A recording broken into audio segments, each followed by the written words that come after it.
നമസ്കാരം, ഭവാനി കിച്ചണിലേക്ക് എല്ലാവർക്കും സ്വാഗതം. ഞാനിന്നൊരു പനീർ മസാല കറിയുമായിട്ടാണ് വന്നിട്ടുള്ളത്.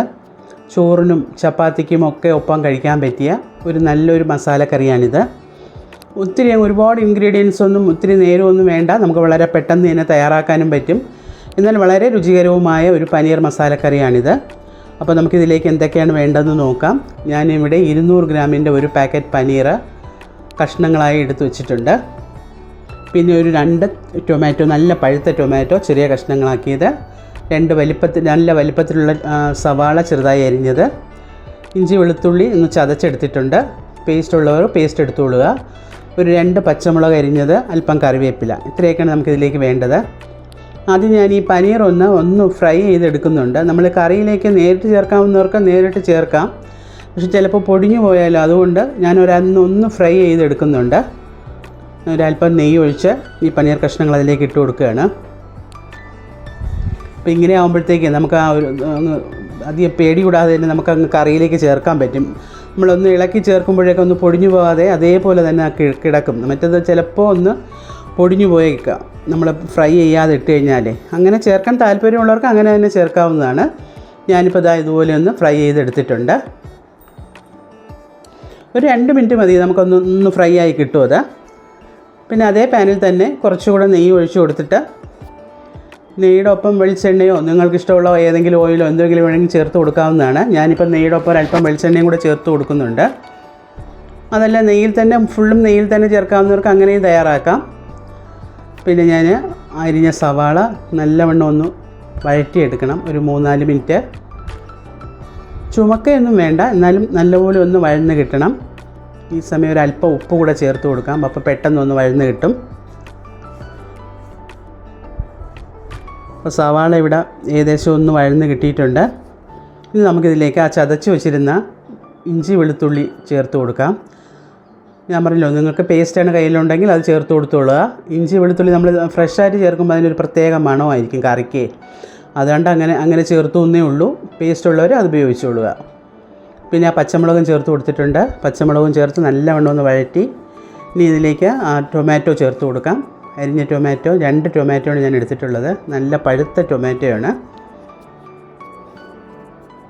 ഇത് മിക്സിയിൽ അടിച്ച് ചേർക്കാൻ താല്പര്യമുള്ളവർക്ക് അങ്ങനെ ചേർക്കാവുന്നതാണ്. പക്ഷേ ഇങ്ങനെ തയ്യാറാക്കുമ്പോഴായിരിക്കും കുറച്ചുകൂടെ ടേസ്റ്റ് എന്ന് എനിക്ക് തോന്നുന്നു. ഇനി ഞാൻ ആ ടൊമാറ്റോ നല്ലവണ്ണം വഴന്ന് കഴിഞ്ഞതിന് ശേഷം ആ തീ ഒന്ന് നല്ലപോലെ കുറച്ചതിന് ശേഷമാണ് മസാലകളൊക്കെ ചേർത്ത് കൊടുക്കുന്നത്. അല്ലെങ്കിൽ നമ്മൾ ചേർക്കുമ്പോഴത്തേക്ക് പെട്ടെന്ന് അതങ്ങ് കരിഞ്ഞു പോകും. അപ്പോൾ ഒരു 1.5 ടേബിൾ സ്പൂൺ മുളക് പൊടി ചേർക്കുന്നുണ്ട്. അത് ഞാൻ കാശ്മീരി മുളക് പൊടിയും സാധാരണ മുളക് പൊടിയും കൂടെ ചേർന്നതാണ്. 1 ടേബിൾ സ്പൂൺ മല്ലിപ്പൊടിയാണ്. പിന്നെ ഒരു 1/4 ടീസ്പൂൺ മഞ്ഞൾപ്പൊടി, 1/2 ടീസ്പൂൺ ഗരം മസാല, 1/2 ടീസ്പൂൺ കുരുമുളക് പൊടിച്ചത്. ഇത്രയും കൂടെയാണ് ചേർക്കുന്നത് ഇതിലേക്ക്. ഇതെല്ലാം ചേർത്തതിൻ്റെ പച്ചമണം മാറുന്നവരെ നല്ലതുപോലെ ഒന്ന് വഴറ്റി കൊടുക്കാം. ഈ കാശ്മീരി മുളക് പൊടി ഇല്ലയെന്നുണ്ടെങ്കിൽ നിങ്ങൾ നല്ല എരിവുള്ള മുളക് പൊടിയാണെങ്കിൽ 1 ടേബിൾ സ്പൂൺ ചേർത്താൽ മതിയാകും. ഒത്തിരി എരിവ് വേണ്ട ഈ കറിക്ക്. അപ്പോൾ നമ്മുടെ മസാലയുടെ പച്ചമണം എല്ലാം മാറിക്കഴിഞ്ഞു. ഇനി നമുക്കിതിലേക്ക് യോഗർട്ട് ചേർത്ത് കൊടുക്കാം. ഞാനിവിടെ ഒരു 4 ടേബിൾ സ്പൂൺ ചേർക്കുന്നുണ്ട്. ഒരു 1/4 കപ്പോളം വരും. ഇത് കൂടെ ചേർത്ത് നല്ലവണ്ണം ഒന്ന് മിക്സ് ചെയ്യുക. നല്ലപോലെ ഒന്ന് മിക്സ് ചെയ്തതിന് ശേഷം നമുക്കിതിലേക്ക് വേണ്ട വെള്ളം ഒഴിച്ചു കൊടുക്കാം. നമുക്ക് ഗ്രേവി എത്രയാണോ വേണ്ടത് അതനുസരിച്ച് വെള്ളം ഒഴിച്ചു കൊടുക്കുക. ഞാനിപ്പോൾ ഒരു കപ്പോളം വെള്ളമാണ് ഒഴിച്ചു കൊടുക്കുന്നത്. വെള്ളം ഒഴിച്ചു കൊടുത്ത് നല്ലവണ്ണം ഒന്ന് തിളക്കട്ടെ. ഒരു 2-3 മിനിറ്റ് നല്ലവണ്ണം ഒന്ന് തിളച്ചതിന് ശേഷം നമുക്ക് ഈ പനീർ കഷ്ണങ്ങൾ ഇട്ട് കൊടുക്കാം. ഇപ്പോൾ നല്ലവണ്ണം തിളച്ച് വന്ന് എണ്ണ തെളിഞ്ഞ് വന്ന് തുടങ്ങിയിട്ടുണ്ട്. ഈ സമയം ഞാൻ ആ വറുത്ത പനീർ കഷ്ണങ്ങൾ ഇതിലേക്ക് ചേർത്ത് കൊടുക്കുകയാണ്. നിങ്ങൾക്ക് ഗ്രേവി എത്ര വേണോ അതനുസരിച്ച് വെള്ളം ചേർത്തുകൊള്ളുക. അപ്പോൾ ഇതെല്ലാം ചേർത്ത് നമുക്ക് പതിയെ ഒന്ന് മിക്സ് ചെയ്ത് ഒരു 2-3 മിനിറ്റ് ഒന്ന് തിളച്ച് വറ്റുന്നവരെ ഒന്ന് വെച്ച് കൊടുക്കാം. ഒരു സെമി ഗ്രേവി ആയിട്ടാണ് ഞാൻ എടുക്കുന്നത്. അതുകൊണ്ട് ഒത്തിരി അങ്ങ് പറ്റിച്ചെടുക്കുന്നില്ല, ഒത്തിരി വെള്ളമായിട്ടും എടുക്കുന്നില്ല. അവസാനമായിട്ട് നമുക്കിതിലേക്ക് അല്പം മല്ലിയില കൂടെ ചേർത്ത് കൊടുക്കാം. മല്ലിയില ഇഷ്ടമുള്ളവർ ചേർത്താൽ മതിയാകും. മല്ലിയിലയും കൂടെ ചേർത്ത് 1 മിനിറ്റ് ഒന്ന് ഇളക്കി ചേർത്ത ശേഷം സ്വിച്ച് ഓഫ് ചെയ്യുകയാണ്.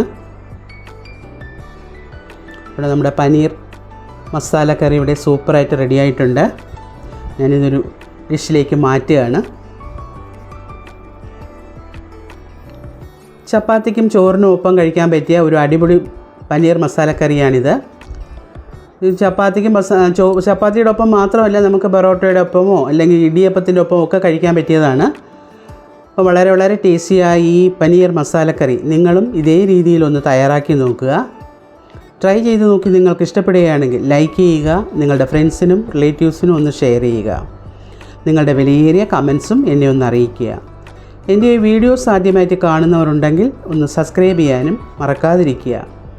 വീണ്ടും നമുക്ക് ഇതുപോലുള്ള ഈസി ആൻഡ് ടേസ്റ്റിയായ റെസിപ്പികളുമായി ഉടനെ തന്നെ കാണാം.